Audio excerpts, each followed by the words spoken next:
ಭಾಷೆ, ತತ್ವಶಾಸ್ತ್ರ, ಆಮೇಲೆ ನಮ್ಮೆಲ್ಲರ ಅಸ್ತಿತ್ವನ ಮೂಲ, ಇದನ್ನೆಲ್ಲ ಒಂದೇ ಒಂದು ಪದದಲ್ಲಿ ಹಿಡಿದಿಡೋಕ್ಕೆ ಸಾಧ್ಯನಾ ಅಂತ ಯೋಚಿಸ್ತಾರೆ. ಮೇಲ್ನೋಟಕ್ಕೆ ಅದೊಂದು ಅಸಾಧ್ಯವಾದ ಮಾತು ಅಂತಲೇ ಅನಿಸುತ್ತೆ. ಹೌದು, ಅಸಾಧ್ಯ ಅಂತ ಅನಿಸುತ್ತೆ.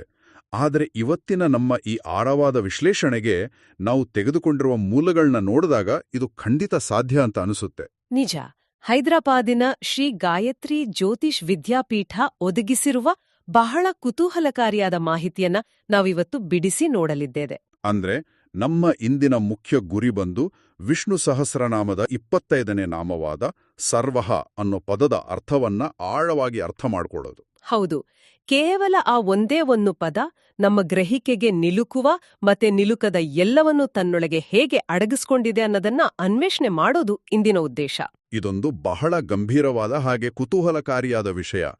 ನಾವು ದಿನನಿತ್ಯದ ಮಾತಿನಲ್ಲಿ ಸರ್ವ ಅನ್ನೋ ಪದವನ್ನ ಎಲ್ಲವೂ ಅನ್ನೋ ಅರ್ಥದಲ್ಲಿ ಕ್ಯಾಶುವಲ್ ಆಗಿ ಬಳಸ್ಬಿಡ್ತೀವಿ. ಖಂಡಿತ, ಸರ್ವ ಜನಾಂಗ, ಸರ್ವ ಕಾರ್ಯ ಅಂತ ಹೇಳ್ತೀವಿ.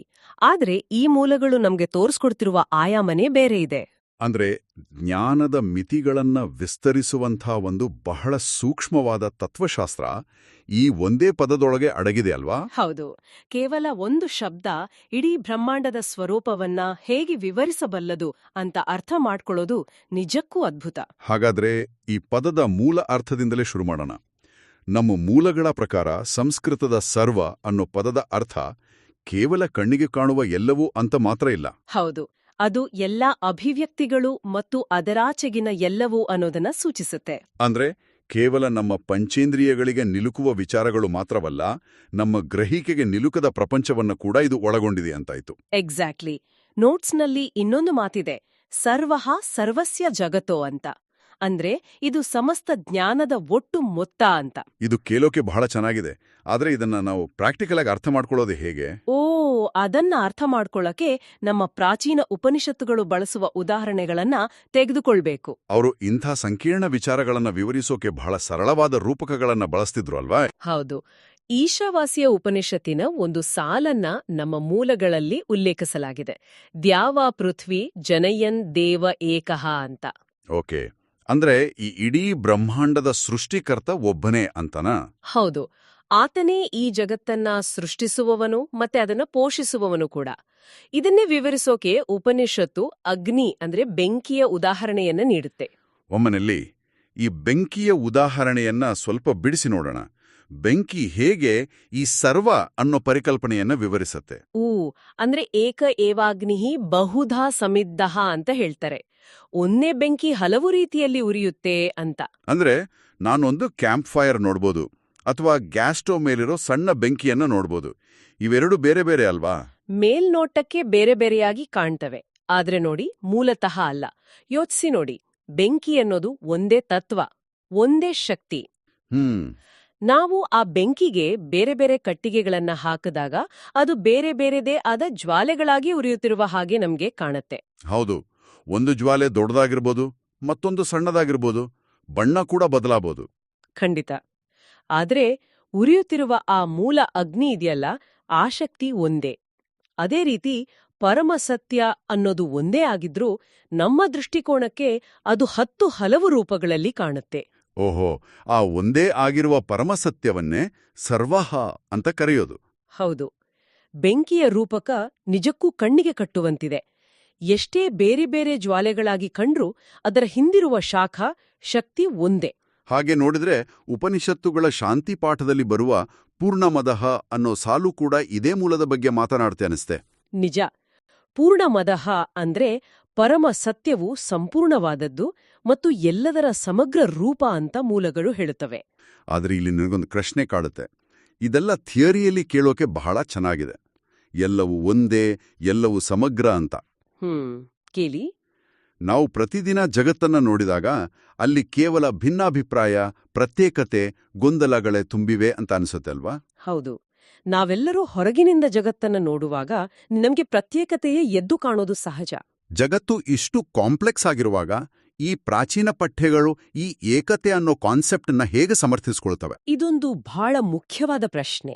ತೈತ್ತಿರಿಯ ಉಪನಿಷತ್ತು ಇದನ್ನ ಬಹಳ ಸ್ಪಷ್ಟವಾಗಿ ವಿವರಿಸುತ್ತೆ. ಏಕೋವಶಿ ಸರ್ವಭೂತಾಂತರಾತ್ಮ ಅಂತ. ಏಕಂ ರೂಪಂ ಬಹುದಾ ಯಹ ಕರೋತಿ ಅನ್ನೋ ಸಾಲಲ್ವಾ ಅದು? ಹೌದು. ಅಂದ್ರೆ ನಾವು ಜಗತ್ತಿನಲ್ಲಿ ನೋಡುವ ಈ ಎಲ್ಲಾ ವೈವಿಧ್ಯತೆಗಳಿಗೆ, ಗೊಂದಲಗಳಿಗೆ ಕಾರಣ ಆ ಒಂದೇ ಸತ್ಯ. ಆ ಒಂದೇ ಸತ್ಯವು ಅಸಂಖ್ಯಾತ ರೂಪಗಳಲ್ಲಿ ಪ್ರಕಾಶಿಸುತ್ತೆ ಅಂತ. ನಿಖರವಾಗಿ.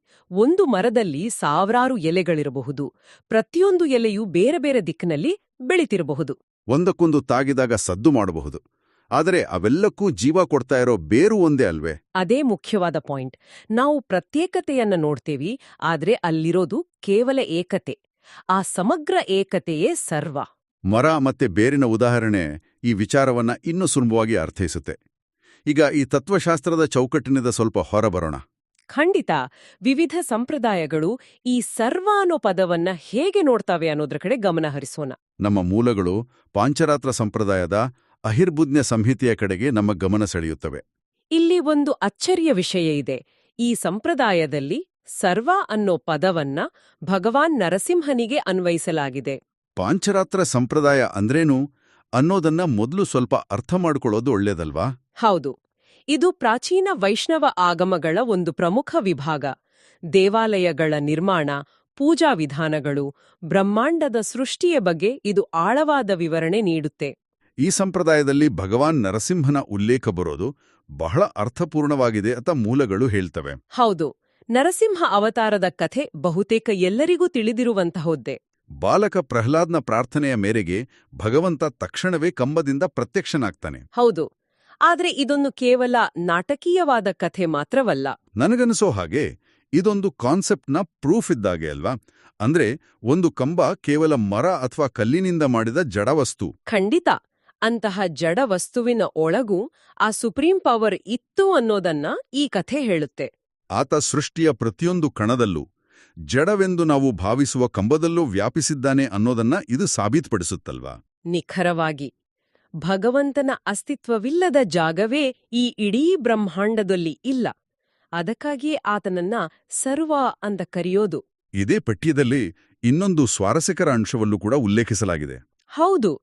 ಸುದರ್ಶನದೊಂದಿಗೆ ಭಗವಾನ್ ನರಸಿಂಹನನ್ನ ಪೂಜಿಸುವವನು ಯಾವುದೇ ಸಂದೇಹವಿಲ್ಲದೆ ಎಲ್ಲಾ ಲೋಕಗಳನ್ನ ಜಯಿಸುತ್ತಾನೆ ಅಂತ. ಇಲ್ಲಿ ಸರ್ವಃ ಸರ್ವಂ ಸಂಪದ್ಯತೆ ನೃತಂ ಅನ್ನೋ ಸಾಲು ಬರುತ್ತೆ. ಅಂದ್ರೆ ಸೃಷ್ಟಿಯ ಪ್ರತಿಯೊಂದು ಕಣದಲ್ಲೂ ಇರೋ ಆ ಶಕ್ತಿಯ ಬಗ್ಗೆ ಒಮ್ಮೆ ನಮ್ಗೆ ಸಂಪೂರ್ಣ ಅರಿವು ಮೂಡಿದ್ರೆ ಸಾಕು. ಆಗ ಈ ಪ್ರಪಂಚದಲ್ಲಿ ಗೆಲ್ಲಲಾಗದ್ದು ಯಾವುದೂ ಇಲ್ಲ ಅನ್ನೋ ಭರವಸೆಯನ್ನ ಇದು ನೀಡುತ್ತೆ. ಆದ್ರೆ ನನಗೊಂದು ಡೌಟ್. ವಿಷ್ಣು ಬೇರೆ, ನರಸಿಂಹ ಬೇರೆ, ರಾಮ ಬೇರೆ ಅಂತ ಹಲವು ರೂಪಗಳಿವೆಯಲ್ಲ, ಇವೆಲ್ಲವೂ ಸರ್ವರ್ ಹೇಗಾಗತ್ತೆ? ಇದನ್ನೇ ನಾವು ವಿಶಾಲವಾದ ದೃಷ್ಟಿಕೋನದಲ್ಲಿ ನೋಡಬೇಕು.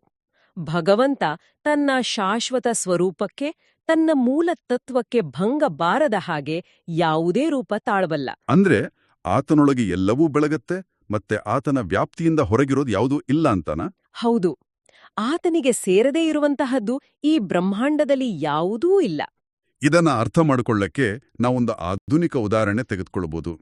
ನೀರಿನ ಉದಾಹರಣೆ. ಓ, ನೀರು, ದ್ರವರೂಪ, ಮಂಜುಗಡ್ಡೆ ಆ ಉದಾಹರಣೆ ಅಲ್ವಾ? ಹೌದು.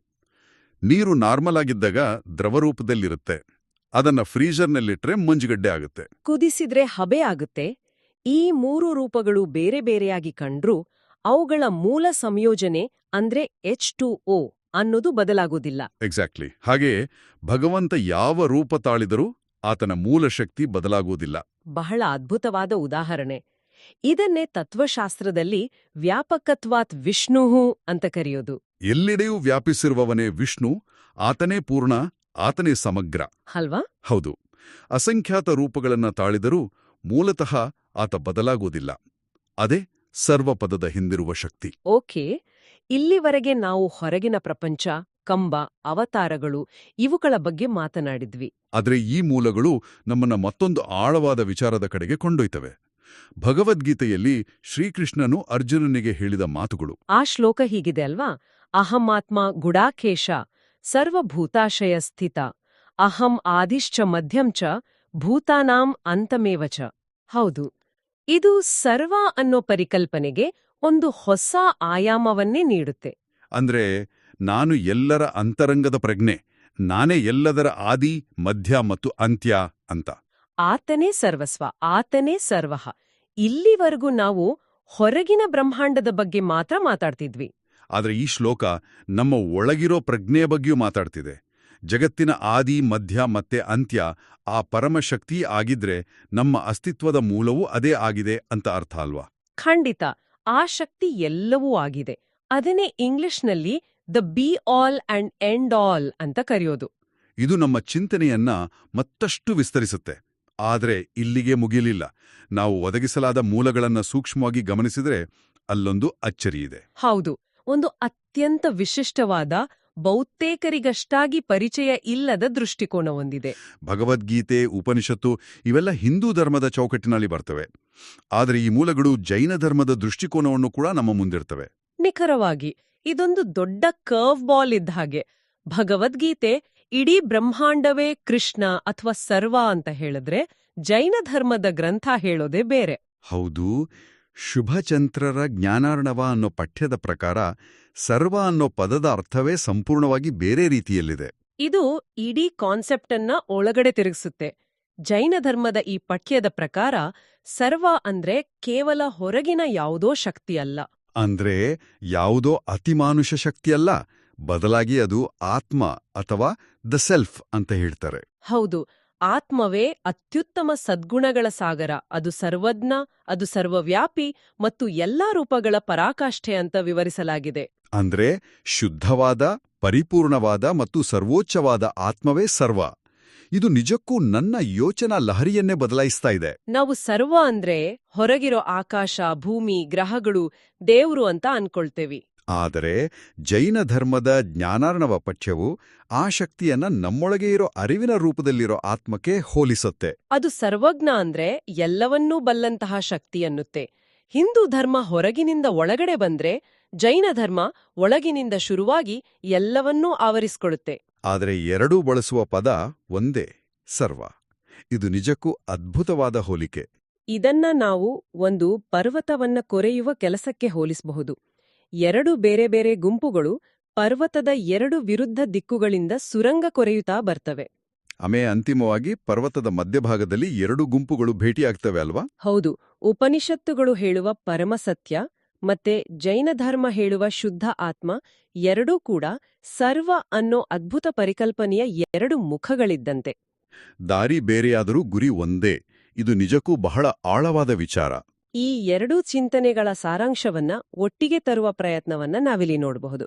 ಮೂಲಗಳ ಕೊನೆಯ ಭಾಗದಲ್ಲಿ ಆಚಾರ್ಯ ಶಂಕರರ ವಿಷ್ಣು ಸಹಸ್ರನಾಮ ಭಾಷ್ಯದ ಉಲ್ಲೇಖ ಇದೆ. ಈ ಎಲ್ಲ ಬೇರೆ ಬೇರೆ ದೃಷ್ಟಿಕೋನಗಳನ್ನ ಅವರು ಹೇಗೆ ಒಟ್ಟುಗೂಡಿಸ್ತಾರೆ? ಆಚಾರ್ಯ ಶಂಕರರು ಭಗವದ್ಗೀತೆಯ ವಾಕ್ಯವನ್ನ ಉಲ್ಲೇಖಿಸುತ್ತಾ ಒಂದು ಅದ್ಭುತವಾದ ಶ್ಲೋಕವನ್ನ ಪ್ರಸ್ತುತಪಡಿಸ್ತಾರೆ. ಅಸತಶ್ಚ ಸತಶ್ಚೈವ ಸರ್ವಸ್ಯ ಪ್ರಭವಾಪ್ಯಯಾತ್ ಸರ್ವಸ್ಯ ಸರ್ವದಾ ಜ್ಞಾನಾತ್ ಸರ್ವಮೇವಂ ಪ್ರಚಕ್ಷತೆ ಅನ್ನೋ ಶ್ಲೋಕ ಅಲ್ವಾ? ಹೌದು, ಇದರ ಅರ್ಥವ್ಯಾಪ್ತಿ ಬಹಳ ದೊಡ್ಡದಿದೆ. ಶಂಕರರ್ ವಿವರಿಸುವ ಹಾಗೆ ಆತನೇ ವ್ಯಕ್ತ ಮತ್ತು ಅವ್ಯಕ್ತ ಎರಡಕ್ಕೂ ಮೂಲ. ವ್ಯಕ್ತ ಮತ್ತು ಅವ್ಯಕ್ತ ಅಂದ್ರೆ ನಮ್ಗೆ ಕಣ್ಣಿಗೆ ಕಾಣುವ ಭೌತಿಕ ಪ್ರಪಂಚ ಮತ್ತು ಕಣ್ಣಿಗೆ ಕಾಣದ ಆದರೆ ಅಸ್ತಿತ್ವದಲ್ಲಿರುವ ಶಕ್ತಿಯಂತನ? ಹೌದು, ಮರ ನಮ್ಗೆ ಕಾಣಿಸ್ತೆ, ಅದು ವ್ಯಕ್ತ. ಆದ್ರೆ ಆ ಮರ ಬೆಳೆಯಲು ಕಾರಣವಾದ ಬೀಜದೊಳಗಿನ ಶಕ್ತಿ ನಮ್ಗೆ ಕಾಣಿಸೋದಿಲ್ಲ, ಅದು ಅವ್ಯಕ್ತ. ಓಹ್, ಈ ಎರಡರ ಮೂಲವೂ ಆ ಪರಮಸತ್ಯವೇ ಆಗಿದೆ ಅಂತ ಶಂಕರರು ಹೇಳ್ತಾರೆ. ಜೊತೆಗೆ ಇನ್ನೊಂದು ಬಹುಮುಖ್ಯವಾದ ಮಾತನ್ನ ಹೇಳ್ತಾರೆ. ಆತನೇ ಈ ಜಗತ್ತಿನ ಪಾಲನೆಯ ಮೂಲ ಮತ್ತು ಎಲ್ಲದರ ಲಯದ ಬಿಂದು ಅಂತ. ಇಂಗ್ಲಿಷ್ನಲ್ಲಿ ಇದನ್ನ ಪಾಯಿಂಟ್ ಆಫ್ ಇನ್ವಲ್ಯೂಷನ್ ಅಂತ ಕರೀತಾರಲ್ವಾ? ಹೌದು, ಎಲ್ಲವೂ ಆತನಿಂದಲೇ ಹುಟ್ಟುತ್ತೆ ಮತ್ತು ಅಂತಿಮವಾಗಿ ಆತನಲ್ಲೇ ಲೀನವಾಗುತ್ತೆ. ಸ್ವಲ್ಪ ನಿಲ್ಲಿ. ಈ ಇನ್ವಲ್ಯೂಷನ್ ಅನ್ನೋ ಪದವನ್ನ ನಾವು ಸ್ವಲ್ಪ ಅರ್ಥ ಮಾಡ್ಕೋಬೇಕು. ನಾವು ಇವಲ್ಯೂಷನ್ ಅಥವಾ ವಿಕಾಸ ಅನ್ನೋ ಪದವನ್ನ ಕೇಳಿದ್ದೀವಿ. ಅಂದ್ರೆ ಒಂದು ಸಣ್ಣ ಜೀವಕೋಶದಿಂದ ವಿಸ್ತಾರವಾಗಿ ಬೆಳೆಯೋದು ಅಂತ. ಹಾಗಾದ್ರೆ ಇನ್ವಲ್ಯೂಷನ್ ಅಂದ್ರೇನು? ಇದು ಇವಲ್ಯೂಷನ್ನ ಆಪೋಸಿಟಾ? ಕಾಸ್ಮಿಕ್ ಲೆವೆಲ್ನಲ್ಲಿ ಎಲ್ಲವೂ ವಾಪಸ್ ಮಡ್ಚ್ಕೊಳ್ಳೋದಾ? ಬಹಳ ಸರಿಯಾಗಿ ಹಿಡ್ದಿದ್ರಿ. ಇವಲ್ಯೂಷನ್ ಅಂದ್ರೆ ಒಳಗಿನಿಂದ ಹೊರಗೆ ವಿಸ್ತಾರವಾಗೋದು. ಒಂದು ಬೀಜ ಮರವಾಗೋದು ಇವಲ್ಯೂಷನ್. ಆದ್ರೆ ಆ ಇಡೀ ಮರ ತನ್ನ ಜೀವಿತಾವಧಿ ಮುಗಿದ ಮೇಲೆ ಮಣ್ಣಿಗೆ ಸೇರಿ ಮತ್ತೆ ತನ್ನ ಮೂಲ ಶಕ್ತಿಗೆ ಹಿಂದಿರುಗುವುದು ಇನ್ವಲ್ಯೂಷನ್ ಅಲ್ವಾ? ಹೌದು. ಬ್ರಹ್ಮಾಂಡದ ಮಟ್ಟದಲ್ಲಿ ಹೇಳಬೇಕೆಂದ್ರೆ ಕೋಟ್ಯಾಂತರ ನಕ್ಷತ್ರಗಳು, ಗ್ರಹಗಳು ಎಲ್ಲವೂ ಸೃಷ್ಟಿಯಾಗಿ ವಿಸ್ತಾರವಾಗೋದು ಎವಲ್ಯೂಷನ್. ಆದರೆ ಅವೆಲ್ಲವೂ ಅಂತಿಮವಾಗಿ ತಮ್ಮ ಮೂಲ ಶಕ್ತಿಯಲ್ಲೇ ಅಂದ್ರೆ ಆ ಸರ್ವದಲ್ಲೇ ವಿಲೀನವಾಗೋದನ್ನ ಲಯದ ಬಿಂದು ಅಥವಾ ಇನ್ವಲ್ಯೂಷನ್ ಅಂತ ಕರೀತಾರೆ. ಹೌದು, ಈ ಕಾನ್ಸೆಪ್ಟ್ ನಿಜಕ್ಕೂ ಅದ್ಭುತವಾಗಿದೆ. ಇದೆಲ್ಲದರ ಜೊತೆಗೆ ಇದರಲ್ಲಿ ಇನ್ನೊಂದು ಪದಬಳಕೆ ಬಹಳ ಆಕರ್ಷಕವಾಗಿದೆ. ಘನೀಕೃತ ಸಂಪೂರ್ಣ ಜ್ಞಾನ, ಅಥವಾ ಇಂಗ್ಲಿಷ್ನಲ್ಲಿ ಸಾಲಿಡಿಫೈಡ್ ಆಬ್ಸಲ್ಯೂಟ್ ನಾಲೆಡ್ಜ್ ಅಂತ. ಅಂದ್ರೆ ಜ್ಞಾನ ಅನ್ನೋದು ಕೇವಲ ನಾವು ಓದಿ ಕಲಿಯುವ ಮಾಹಿತಿಯಲ್ಲ, ಅದೊಂದು ಶಾಶ್ವತವಾದ ಅಸ್ತಿತ್ವ. ಜ್ಞಾನವೇ ಒಂದು ಆಕಾರ ಪಡೆದಂತೆ ಇರೋದು ಆ ಪರಮ ಸತ್ಯ. ಇದನ್ನ ನಾವು ಮತ್ತೆ ಆ ನೀರಿನ ಉದಾಹರಣೆಗೆ ಕನೆಕ್ಟ್ ಮಾಡ್ಬೋದಾ? ಖಂಡಿತ ಮಾಡ್ಬೋದು. ಅಂದ್ರೆ ನೀರು ಘನೀಕೃತವಾದ್ರೆ ಹೇಗೆ ಐಸ್ ಆಗುತ್ತೋ ಹಾಗೆ ಜ್ಞಾನವೂ ಘನೀಕೃತವಾದ್ರೆ ಅದು ಆ ಸರ್ವಶಕ್ತಿ ಆಗುತ್ತೆ ಅಂತನ. ಪರ್ಫೆಕ್ಟ್. ಇದಕ್ಕಿಂತ ಸರಳವಾಗಿ ಇದನ್ನ ವಿವರಿಸೋಕೆ ಸಾಧ್ಯವಿಲ್ಲ. ಆ ಜ್ಞಾನಕ್ಕೆ ಯಾವುದೇ ಮಿತಿಗಳು ಇಲ್ಲ. ಅದು ಕರಗಿದಾಗ ಇಡೀ ಬ್ರಹ್ಮಾಂಡವಾಗಿ ಹರಿಯುತ್ತೆ, ಘನೀಕೃತವಾದಾಗ ಆ ಪರಮಶಕ್ತಿಯಾಗಿ ನಿಲ್ಲುತ್ತೆ. ಇದೇ ಕಾರಣಕ್ಕಾಗಿ ವಿಷ್ಣು ಸಹಸ್ರನಾಮವು ಭಗವಾನ್ ವಿಷ್ಣುವನ್ನ ಸರ್ವಃ ಅನ್ನೋ ನಾಮದಿಂದ ವರ್ಣಿಸ್ತೆ. ಇಲ್ಲಿ ನಾವು ಗಮನಿಸಬೇಕಾದ ಪ್ರಮುಖ ಅಂಶ ಅಂದ್ರೆ ಸರ್ವ ಅನ್ನೋದು ಕೇವಲ ಒಂದು ಪ್ರಾಚೀನ ಪದವಲ್ಲ, ಅದು ಈ ಇಡೀ ಬ್ರಹ್ಮಾಂಡದ ಏಕತೆಯನ್ನ ಸಾರುವ ಸಂಕೇತ. ಹೌದು. ನಾವು ಜಗತ್ತನ್ನ ಬೇರೆ ಬೇರೆ ತುಂಡುಗಳಾಗಿ, ಬೇರೆ ಬೇರೆ ವಸ್ತುಗಳಾಗಿ ನೋಡ್ತೀವಿ. ಆದ್ರೆ ಈ ಎಲ್ಲಾ ಮೂಲಗಳು, ಅದು ಉಪನಿಷತ್ತುಗಳಿರ್ಲಿ, ಭಗವದ್ಗೀತೆ ಇರ್ಲಿ, ಪಾಂಚರಾತ್ರ ಸಂಪ್ರದಾಯವಿರ್ಲಿ ಅಥವಾ ಜೈನ ಧರ್ಮವಿರ್ಲಿ, ಅವೆಲ್ಲವೂ ನಮ್ಗೆ ಹೇಳ್ತಾ ಇರೋದು ಒಂದೇ ವಿಷಯವನ್ನ. ಸೃಷ್ಟಿಯ ಪ್ರತಿಯೊಂದು ಕಣದಲ್ಲಿರುವ ಚೈತನ್ಯ ಮತ್ತು ನಮ್ಮೊಳಗಿನ ಶುದ್ಧ ಆತ್ಮ ಎಲ್ಲವೂ ಒಂದೇ. ಇದು ನಮ್ಮ ಜ್ಞಾನದ ಮಿತಿಗಳನ್ನು ಮೀರಿ ಯೋಚಿಸಲು ನಿಜಕ್ಕೂ ಸಹಾಯ ಮಾಡುತ್ತೆ. ನಾವು ಪ್ರತ್ಯೇಕತೆಯನ್ನ, ಒಂಟಿತನವನ್ನ ಅನುಭವಿಸುವ ಇಂದಿನ ಜಗತ್ತಿನಲ್ಲಿ ಎಲ್ಲವೂ ಒಂದೇ ಅನ್ನೋ ಈ ಅರಿವು ಬದುಕಿಗೆ ಬಹಳ ಪ್ರಸ್ತುತವಾಗಿದೆ. ಒಂದೇ ಬೆಂಕಿಯ ಬೇರೆ ಬೇರೆ ಜ್ವಾಲೆಗಳು ನಾವು.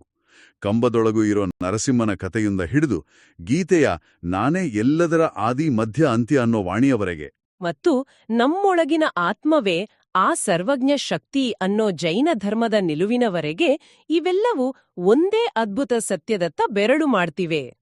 ನಾವು ಹೊರಗೆ ಎಷ್ಟೇ ಹುಡುಕಿದ್ರೂ ಆ ಶಕ್ತಿ ನಮ್ಮೊಳಗೂ ಇದೆ ಅನ್ನೋದು ಒಂದು ದೊಡ್ಡ ಆಶ್ವಾಸನೆಯೇ ನೀಡುತ್ತೆ. ಹೌದು. ಮತ್ತು ಈ ಅರಿವು ದೈನಂದಿನ ಜೀವನದಲ್ಲಿ ಇತರರನ್ನ ನೋಡುವ ದೃಷ್ಟಿಕೋನವನ್ನೇ ಬದಲಾಯಿಸುವ ಸಾಮರ್ಥ್ಯ ಹೊಂದಿದೆ. ದಾರಿಯಲ್ಲಿ ಸಿಗುವ ಒಬ್ಬ ಅಪರಿಚಿತ ವ್ಯಕ್ತಿಯಲ್ಲಿ, ಹಾರುವ ಹಕ್ಕಿಯಲ್ಲಿ, ಮರದಲ್ಲಿ, ಎಲ್ಲರಲ್ಲೂ ಅದೇ ಶಕ್ತಿಯನ್ನು ನೋಡುವ ಸಾಮರ್ಥ್ಯವನ್ನ ಇದು ನೀಡುತ್ತೆ. ಇದೇ ಈ ಜ್ಞಾನದ ನಿಜವಾದ ಅನ್ವಯಿಕೆ ಅಥವಾ ಪ್ರಾಕ್ಟಿಕಲ್ ಅಪ್ಲಿಕೇಶನ್. ನಾವು ಯಾವಾಗ ಎಲ್ಲರಲ್ಲೂ ನಮ್ಮನ್ನೇ ನೋಡಲು ಶುರು ಮಾಡ್ತೀವೋ ಆಗ ಅಲ್ಲಿ ದ್ವೇಷಕ್ಕೆ ಜಾಗವೇ ಇರೋದಿಲ್ಲ. ಇದು ಖಂಡಿತವಾಗಿಯೂ ಆಲೋಚನಾ ಲಹರಿಯನ್ನೇ ಬದಲಾಯಿಸುವಂತಾದೆ. ಇಷ್ಟು ಹೊತ್ತು ಚರ್ಚೆ ಮಾಡಿದ ಈ ಎಲ್ಲಾ ವಿಷಯಗಳು ಕೇವಲ ಒಂದು ಸಂಸ್ಕೃತದ ಸರ್ವ ಅನ್ನೋ ಪದದೊಳಗೆ ಅಡಗಿತ್ತನ್ನೋದು ಇನ್ನೂ ನಂಬೋಕೆ ಕಷ್ಟ ಆಗುತ್ತೆ. ಆದರೆ ಮೂಲಗಳು ಅದನ್ನ ಬಹಳ ಸುಂದರವಾಗಿ ಬಿಡಿಸಿಟ್ಟಿವೆ. ಈ ಜ್ಞಾನದ ಪಯಣದ ಕೊನೆಯಲ್ಲಿ ಆಲೋಚಿಸಲು ಒಂದು ಹೊಸ ಪ್ರಶ್ನೆಯನ್ನ, ಒಂದು ಅಂತಿಮ ಚಿಂತನೆಯನ್ನ ಬಿಟ್ಟು ಹೋಗ್ಲು ನಾನು ಇಷ್ಟಪಡ್ತೀನಿ. ಖಂಡಿತ. ಹೇ, ನಾವೆಲ್ಲರೂ ಬ್ರಹ್ಮಾಂಡದ ಶಕ್ತಿಗಳು ನಮ್ಮಿಂದ ದೂರದಲ್ಲಿ ಬೇರೆಲ್ಲೋ ಆಕಾಶದಲ್ಲಿದೆ ಅಂತ ಹುಡುಕ್ತಾ ಇರ್ತೀವಿ. ಆದ್ರೆ ಜೈನ ಧರ್ಮ ಮತ್ತೆ ಉಪನಿಷತ್ತುಗಳು ಹೇಳುವ ಹಾಗೆ ನಮ್ಮೊಳಗೆ ಇರೋ ಆತ್ಮವೇ ಆ ಸರ್ವ, ಅಂದ್ರೆ ಎಲ್ಲವೂ ಅಂತ ಸಂಪೂರ್ಣವಾಗಿ ಅರಿವಾದ್ರೆ ಏನಾಗ್ಬಹುದು? ಬಹಳ ಆಳವಾದ ಪ್ರಶ್ನೆ. ದಿನನಿತ್ಯ ಜಗತ್ತನ್ನ ನೋಡುವ, ಇತರರೊಂದಿಗೆ ವರ್ತಿಸುವ ರೀತಿಯಲ್ಲಿ ಈ ಅರಿವು ತರುವ ಬೃಹತ್ ಬದಲಾವಣೆ ಎಂಥದ್ದಿರ್ಬೋದು? ಆಂತರಿಕ ಪ್ರಪಂಚ ಮತ್ತೆ ಬಾಹ್ಯ ಪ್ರಪಂಚದ ನಡುವಿನ ಗೆರೆ ಸಂಪೂರ್ಣವಾಗಿ ಅಳಿಸಿ ಹೋದಾಗ ಅಂತಿಮವಾಗಿ ಉಳಿಯೋದೇನು? ಕೇವಲ ನಾವಾ ಅಥವಾ ಆ ಸರ್ವವ್ಯಾಪಿಯಾದ ಶಕ್ತಿಯ? ಇದೊಂದು ಅದ್ಭುತವಾದ ಪ್ರಶ್ನೆ.